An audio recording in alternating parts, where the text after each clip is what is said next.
So, what you seek is not out there, it's within you. So, good day, everyone. I am Zaira Lopez. And before we begin, I want you to think about that quote for a moment. So, what you seek is not out there, it's within you. So, in a world where we constantly search for meaning, where we constantly search for recognition, for success in relationships, how often do we pause to look within? So today, our group will be presenting a case study on Herman Hesse's timeless novel we call the Siddhartha. So it is a story that explores a journey of self-discovery, the search for enlightenment, and the beauty of balance in life's many extremes. So our presentation will walk you through the client's profile, about the book, about the author, the theoretical analysis, the interventions in the problems, and of course, the reflection. So, as we begin, we invite you to reflect on your own journey, where you've been, what you've learned, and what peace means to you. Now, let us proceed to the next slide, please. So, Siddhartha. So, this book, it tells a story of a young man named Siddhartha who is deeply admired for his intelligence and devotion. However, despite his success and respect, he feels empty inside as if something is missing. So, he decides to live his comfortable life and begins a journey of true enlightenment, or what we call as the ultimate understanding of life. So along the way, Siddhartha explores many different paths wherein he was able to live as a man, a holy man, as a wealthy merchant, and even a man lost in his worldly desires. So through all of these experiences, both the spiritual and the worldly, he realizes that wisdom is something that cannot be taught by anyone else, and it can only be gained through your own discovery of living, feeling, and understanding life. So in the end, Siddhartha finds peace by the river, which in which this river symbolizes life itself. That life Tao is constantly flowing, it is constantly changing, yet always a whole. So the river in the story teaches that everything in life is connected, and that true enlightenment comes from accepting life itself. Now, let us talk about the author himself, Herman Hesse. Next slide, please. Okay, so Herman Hesse was a German Swiss author, poet born in 1888. He is known for his writing of Siddhartha, of course, and a novel that explores spiritual discovery and the search for meaning. So his works often reflect his deep interest in Eastern philosophy, in which it is reflected in Siddhartha and his desire to understand inner peace. So through his writings, Hess reminds us that true wisdom can't be given by others, it can't be taught by books or by other people, but it must come from your own experiences. And then let us proceed to the book again, Siddhartha. Anyway, about the book Siddhartha, so it was published in 1922. It follows a young man, Siddhartha himself, searching for spiritual enlightenment, wherein he lives his life of comfort to explore love, wealth, and suffering. So, one of the central main themes of Siddhartha is self discovery as well as the illusion of materialism. So, it blends so much with Eastern philosophy about its universal themes of self discovery and inner peace. So, let us proceed to the client's profile.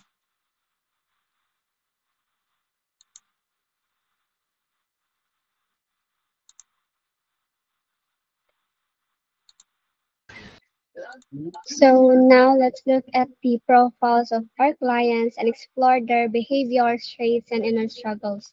So for our first client, we have Siddhartha, and Siddhartha is known as the seeker in the literary piece.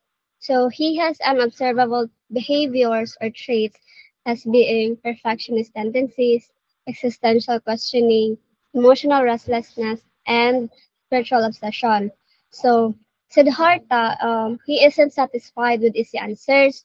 That even though he is smart, he is respected, he is praised by other people, he still feels like something is always missing in him. That's why he always keeps searching about deeper meanings.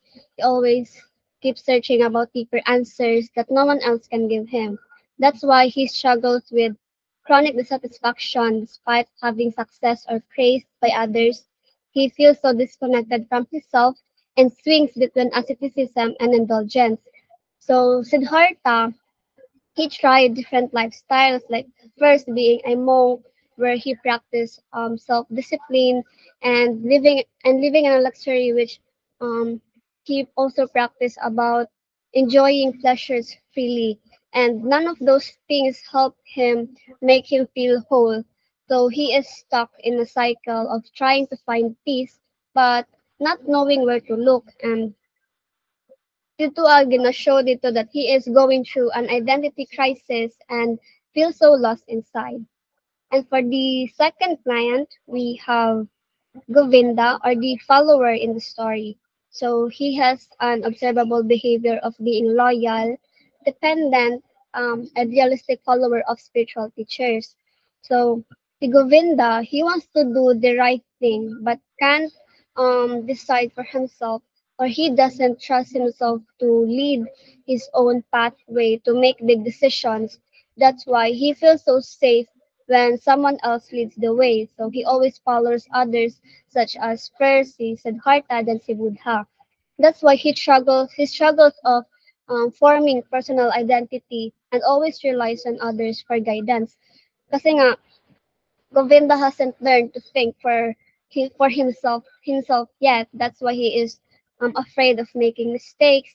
So he copies others' decisions instead of exploring his own path. And it shows that it makes this behavior of him makes him so dependent and unsure of who he really is. And for the third client, we have Kamala. Kamala is the controlled lover. So she has an observable behavior of being intelligent, sensual, and emotionally guarded courtesan. So si Kamala, she always chooses her beauty and charm to stay in control. Like she doesn't let other people to let go near her because she's protecting herself and she is avoiding pain or emotional pain. That's why he always avoids others, or she always avoids others, and she don't want to make connections with them. That's why she struggles of being or showing being vulnerable, showing being so that's why she's strong on the outside. She's showing that she can do everything, but deep inside, she knows that she's afraid of getting hurt. So she always keeps her emotion locked away and focuses more on power and pleasure to control herself and um, avoid getting pain from others. And for the last client, he is a different client we have because um, he has a behavior of being gentle, calm, reflective, and always listens deeply without judgment. So, can you see Vasuveda? He is the enlightened guide. He already accepts life as it is and doesn't try to fix people. So, he always just listens and understands them. That's why he is not struggling. Um, and more unlikely, he represents a psychological integration and inner peace. Kasi nga, he has already gone through his journey and already found inner peace. And now he is just helping others by simply being present. Like he is a symbol of what healing and wisdom can look like. So now that we know their profile, let us now look at the psychological struggles and presenting problem and issues that they have. So for Siddhartha, he has a problem of feeling empty despite knowledge and spiritual teachings. That's why he shows restlessness, frequent life changes, and emotional detachment as symptoms. And for the issue type, he is going through an identity crisis and existential anxiety. So, Siddhartha's main issue is that he feels deeply unsatisfied. Even though na siya hatanan, he has the access of every spiritual teachings, um, he still feels so lost, and that's constant shifting, like being a monk first and then living in luxury.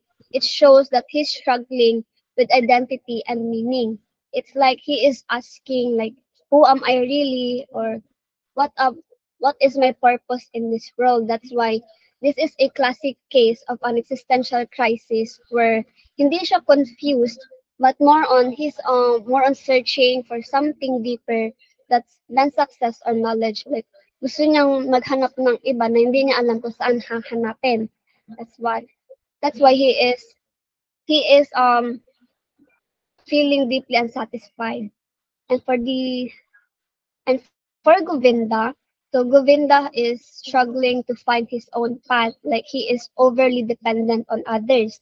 That's why he has impulsive behavior, he fear of independence and delays of discovery.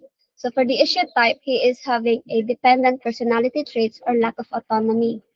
So si Govinda, iyang problem is kindly different because he's loyal and kind, but he doesn't trust himself to make decisions. Like um he just always wants to follow someone and afraid siya to lead the way or lead his own life. That's why he wants others to decide for himself. He copies others' decision so that he can also decide for himself. Like ginakopy lang niya ang decision sa uban and gina-apply niya sa iyaha because he is afraid of making mistakes that can ruin his life nga na. So psychologically, this looks like a dependent trait where he is not lazy or weak, but he is more than just scared of being wrong or making mistakes.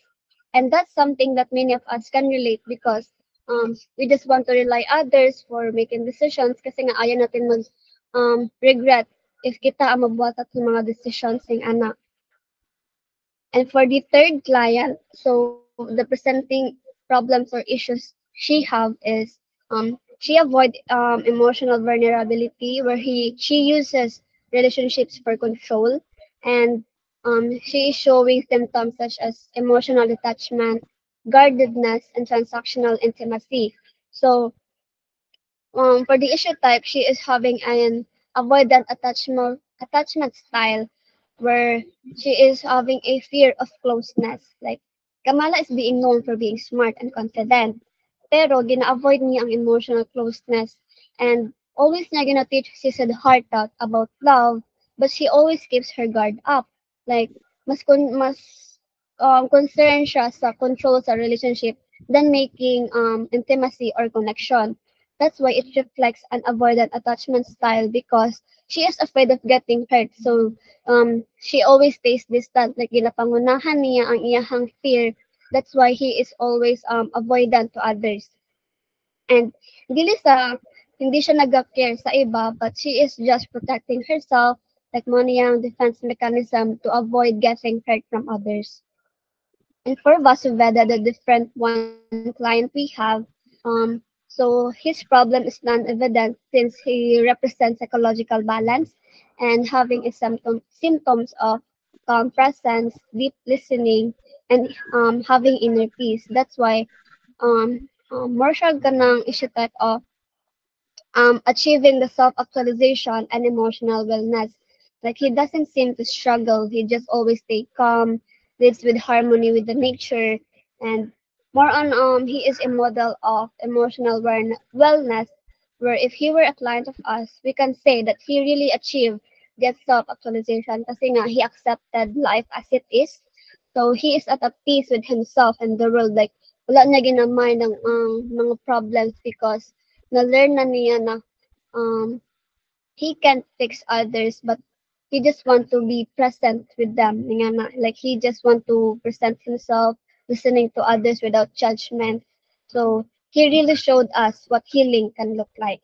And that's all for our clients' profiles and their presenting issues like that. And now let's talk about the theoretical diagnosis.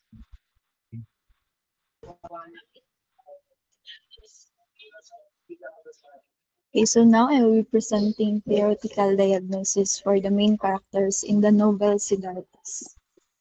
Uh, Next slide po.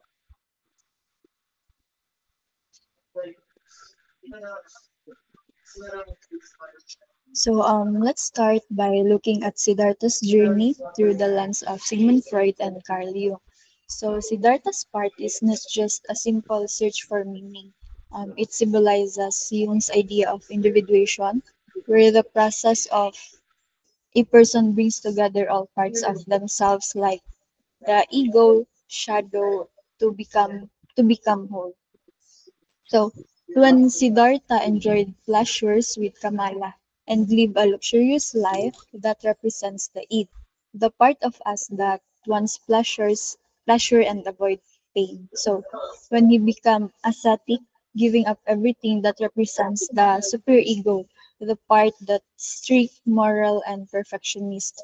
But he only found true peace when he balanced these two sides and followed his true self, which Jung calls the state of wholeness. So next slide.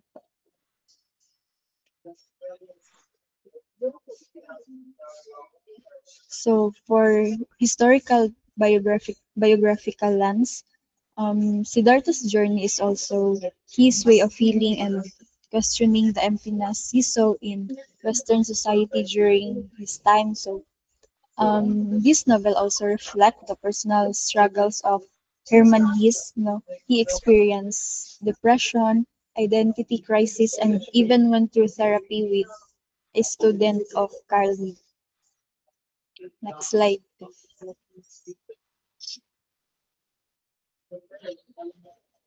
So now let's move to the treatment or intervention for each character. So for client one, Siddhartha, the goal is not to give him more teachings, but to help him find his own meaning. The goal is not to give him more teachings, but to help him find his own meaning in life based on his personal experience. So first, we have your existential therapy. We don't give him answers. We help him reflect and find meaning through his own life, not just through religion or other beliefs. So next is mindfulness-based cognitive therapy. So to help him live in the present moment and accept life at as it is. So instead of always running from the pain or discomfort. So next is balance oriented counseling. So it helps him find a middle ground between being too strict or too indulgent. So he needs to integrate both his spiritual and worldly side. And next slide po. So for client two, Govinda, so Kansha is very loyal, especially to leaders like Siddhartha, but he struggles to make decisions for himself. So recommended intervention first is person-centered therapy. So through kindness and acceptance, he learns to trust himself more and not always rely on others for guidance. Next is assertiveness assertiveness training. So it teaches him to speak up and be more independent. And lastly, cognitive restructuring. So it helps him challenge the belief that authority always knows best. Kaya sometimes the best answers come from within yourself. That's slide. And so for client three, Kamala. So si Kamala Mjud is strong, confident, and elegant, but she also seems emotionally guarded. So for psychodynamic therapy, so to explore her past experiences and understand why she is afraid to be vulnerable or give up control. Next is emotion focused therapy. So it helps her to process deep emotions she may have buried or ignored. And self compassion exercises. So um, it supports her in building self worth, not just from her beauty or success, but from who she truly is. Next. So for client 4, Vasudeva. So Vasudeva is calm and wise like a natural therapist. So people feel safe around him. So he doesn't need to be fixed, but he still needs support to stay balanced in his role. So first, role model reinforcement. So we support him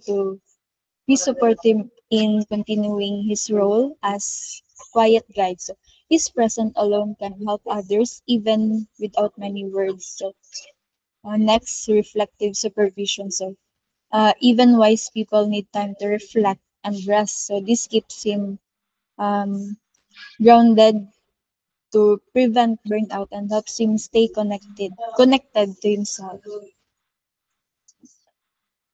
Next po.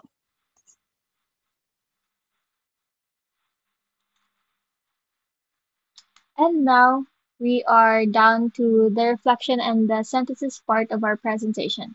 So, in the end, Siddhartha reminds us that the journey towards understanding ourselves is deeply personal and that it is something that no one can walk it for us. So, the story teaches us that life is not about reaching the destination but embracing the journey.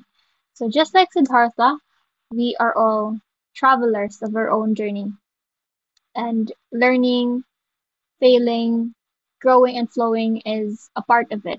So the story reminds us that enlightenment now isn't something that we find at the end of the road, but it is something that we have to uncover within ourselves, one experience at a time. So as we end this presentation, we hope that we can all remember that we don't need to rush finding our purpose. We don't have to rush finding our purpose because just like the river in the story, our path will guide us and all we have to do is listen. So that would be all for the reflection and synthesis of our presentation. So now we will now present two choices. Mag-pick lang mo og one whichever feels more meaningful to you personally.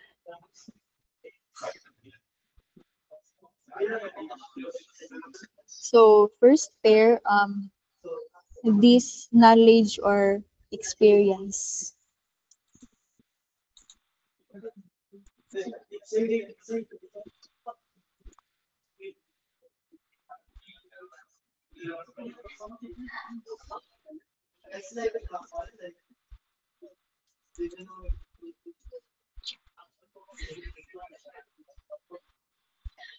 Okay, so next pair.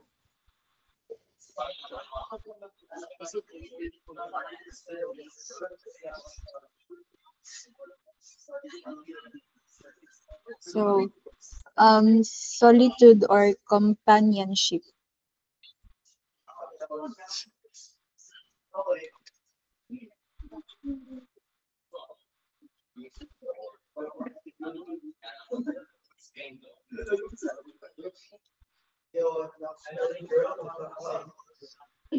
Okay, so next pair,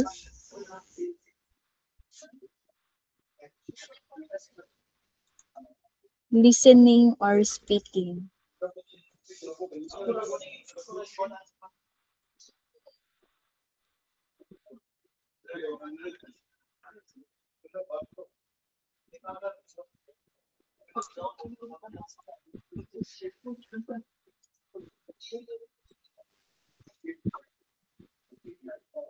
So next, which moment holds more meaning for you, beginning or end?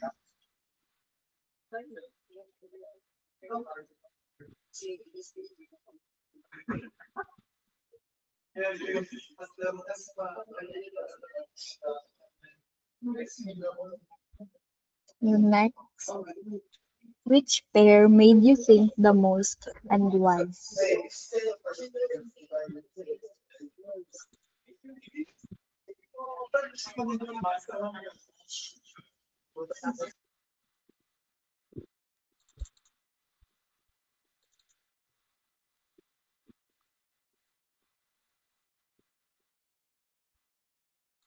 Hey, done na.